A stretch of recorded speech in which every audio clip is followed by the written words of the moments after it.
Nagbabala naman ang PNP sa modus operandi ng mga kawatan sa mga automated teller machines o ATM. Narito ang report.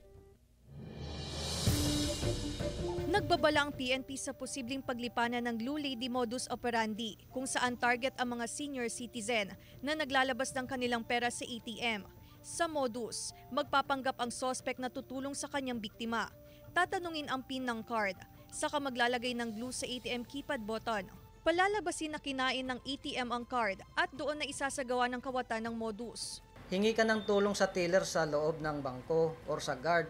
Yun na ang pagpumunta na yung biktima, yun na yung pagkakataon niya na gagamitin yung PIN niya at siya na yung mag-operate doon sa ATM machine at kukunin yung pera.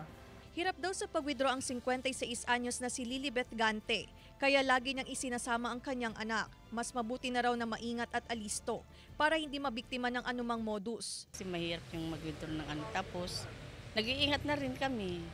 Tapos, pag nag-withdraw yung anak ko, nasa likod pa rin ako. Pinaigting pa ng pulisya ang pag-iikot sa mga establishmento, lalo na sa mga bangko.